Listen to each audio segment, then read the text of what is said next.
Okay, ಇಲ್ಲಿ ರವೀಶ್ ದಾಸಪ್ಪ ಅವರು ತುಂಬ ಹೇಳಿದರು, ಐಡಿಯಾಲಜಿ ಬಗ್ಗೆ ಮಾತನಾಡಿದರು ಮತ್ತು ಆ ಐಡಿಯಾಲಜಿ ಮೇಲೆ ಯಾವ ರೀತಿಯಾದಂಥ ಭರವಸೆಗಳನ್ನು ಕೊಟ್ಟಿದ್ದಾರೆ ನೋಡಿ, ಅದು ನಮ್ಮ ಪಕ್ಷದ ಸಿದ್ಧಾಂತದಲ್ಲಿಯೂ ಇತ್ತು ಅನ್ನೋ ಮಾತನ್ನು ಹೇಳಿದರು. ಮತ್ತು ಅವರ ಮಾತನ್ನು ನಾವು ಯಾಕೆ ಎಂಡಾರ್ಸ್ ಮಾಡಬೇಕು ಅಂತ ಹೇಳಿದರೆ, ಅವರು ಮೊದಲ ಬಾರಿಗೆ ಕಂಟೆಸ್ಟ್ ಮಾಡಿ ಒಂದು ಉನ್ನತ ಏನೋ ಸಂಚಲನವನ್ನು ಸೃಷ್ಟಿ ಮಾಡಿದಂಥವರು ಮುಖ್ಯಮಂತ್ರಿ ಆದಂಥವರು ಅರವಿಂದ್ ಕೇಜ್ರಿವಾಲ್ ಅವರು. ಆದರೆ ದೆಹಲಿಗೆ ಸೀಮಿತವಾಗಿತ್ತು, ತದನಂತರ ಪಂಜಾಬ್ ಕೂಡ ಅವರು ತಮ್ಮದೇ ಆದಂಥ ಛಾಪನ್ನು ಮೂಡಿಸಿದರು.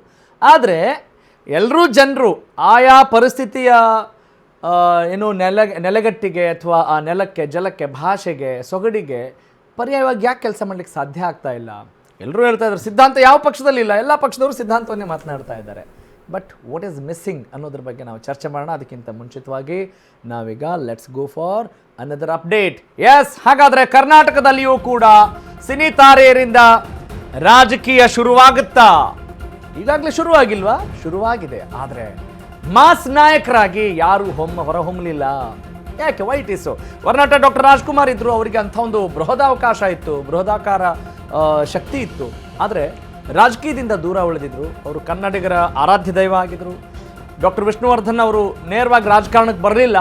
ಮಂಡ್ಯದ ಗಂಡು ಅಂಬರೀಷ್ ಬಂದರು, ಆದರೆ ಅಂಥ ಒಂದು ಸೀರಿಯಸ್ ಆಗಿ ಪಾಲಿಟಿಕ್ಸ್ ಮಾಡಲಿಲ್ಲ. ಉಮಾಶ್ರೀ, ಜಯಮಾಲಾ, ಶಶಿಕುಮಾರ್, ಜಗ್ಗೇಶ್, ಸುಮಲತಾ, ರಮ್ಯಾ, ಸಿ ಪಿ ಯೋಗೇಶ್ವರ್, ಕುಮಾರ್ ಬಂಗಾರಪ್ಪ, ಅನಂತ್ನಾಗಿ ಎಲ್ಲ ಹೆಸರುಗಳನ್ನು ನಿಮಗೆ ರಿಮೈಂಡ್ ಮಾಡ್ತಾ ಇದ್ದೀವಿ ಅಷ್ಟೇ, ನಿಮ್ಗೆ ಗೊತ್ತಿಲ್ಲ ಅಂತಲ್ಲ. ಮುಖ್ಯಮಂತ್ರಿ ಚಂದ್ರು, ಹೀಗೆ ಯಾರು ಫುಲ್ ಟೈಮ್ ರಾಜಕಾರಣವನ್ನು ಅವರ ಇಂಟೆನ್ಷನ್ ಏನಿತ್ತು ಅನ್ನೋದನ್ನು ತಿಳ್ಕೊಳ್ಬೇಕಾಗಿದೆ. ಇವರೆಲ್ಲ ಕೇವಲ ಕೆಲವೇ ಕ್ಷೇತ್ರಗಳಿಗೆ ಸೀಮಿತವಾದಂಥವ್ರು. ಟಿ ವಿ ಕೆ ವಿಜಯ್ ರೀತಿ ಇಡೀ ರಾಜ್ಯದ ಮೇಲೆ ಇವರು ಯಾರು ಅಷ್ಟೊಂದು ಪ್ರಭಾವ ಬೀರಲಿಕ್ಕೆ ಸಾಧ್ಯ ಆಗಲಿಲ್ಲ.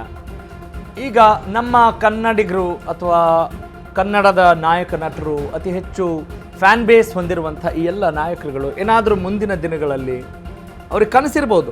ಸ್ಫೂರ್ತಿ ಅಂತೂ ಕೂಡ ಹೌದು, ಇನ್ಸ್ಪೈರ್ ಆಗಿರೋದಂತೂ ನಿಜ ಅಂತ ಅನಿಸುತ್ತೆ. ಯಾಕಂತ ಹೇಳಿದ್ರೆ ಪ್ರತಿಯೊಬ್ಬರು ಕೂಡ ಅವರಿಗೆ ಟ್ವೀಟ್ ಮಾಡ್ತಿದ್ದಾರೆ, ಶುಭ ಹಾರೈಸ್ತಾ ಇದ್ದಾರೆ ಟ್ವೀಟ್ಗಳ ಮೂಲಕ. ಹಬ್ಬ ಅನ್ನುವ ಪರಿಸ್ಥಿತಿ ನಿರ್ಮಾಣವಾಗಿರೋದಂತೂ ಅಕ್ಷರಶಃ ಸುಳ್ಳಲ್ಲ, ನಿಜ. ಜನರು ಕೂಡ ವಾವ್ ಅಂತಿದ್ದಾರೆ. ನಿನ್ನೆ ಡಿಬೇಟಲ್ಲೂ ಕೂಡ ರಾಷ್ಟ್ರೀಯ ಪಕ್ಷದ ನಾಯಕರು ನಮ್ಮ ಜೊತೆ ಚರ್ಚೆ ಮಾಡುವಾಗ ವಿಜಯ್ ಅವರ ಈ ಒಂದು ಏನು ಅಭೂತಪೂರ್ವ ಯಶಸ್ಸನ್ನು ನೋಡಿ ಎನ್ಕರೇಜ್ ಮಾಡ್ತಾ ಇದ್ದಾರೆ. ವಾವ್ ಅನ್ನೋ ಉದ್ಗಾರ ಇದೆ. ಹಾಗಾದರೆ ಯಾಕಿದು ಸಕಾಲ ಆಗಬಾರ್ದು? ಒಂದು ದೊಡ್ಡ ಮಟ್ಟದ ರೆವಲ್ಯೂಷನ್ ಆಗಲಿಕ್ಕೆ ಯಾಕೆ ಕಾರಣ ಆಗಬಾರ್ದು ಅಲ್ವೇ? ಆ ಒಂದು ದೃಷ್ಟಿಕೋನದಿಂದ ನಾವು ಚರ್ಚೆಯನ್ನು ಮಾಡ್ತಾ ಇದ್ದೀವಿ. Yes, let's go for another big update. ರಾಜಕೀಯಕ್ಕೆ ಬರ್ತಾರಾ ಯಾರು?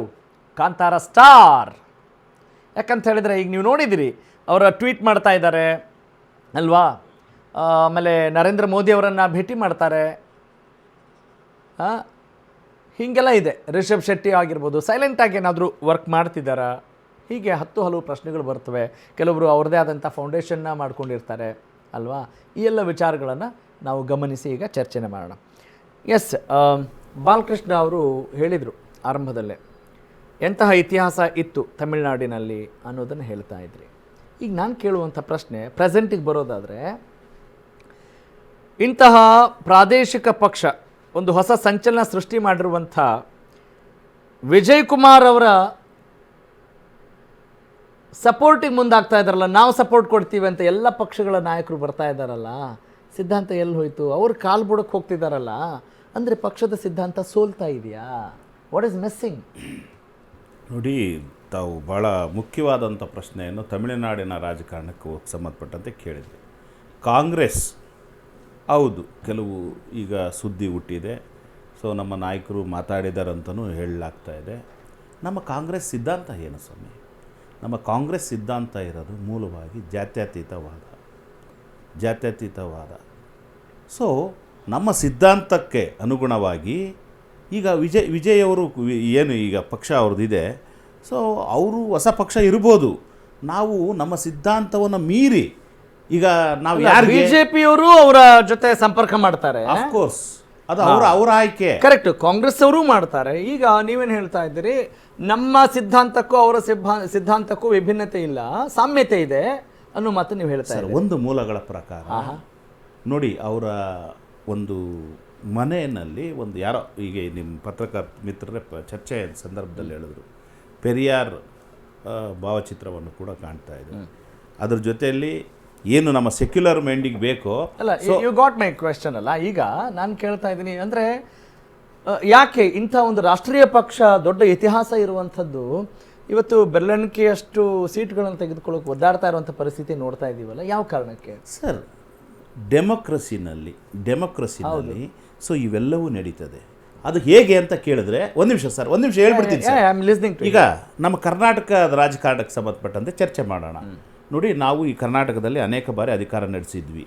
94ರಲ್ಲಿ ಜನತಾದಳ ಅಧಿಕಾರಕ್ಕೆ ಬಂತು.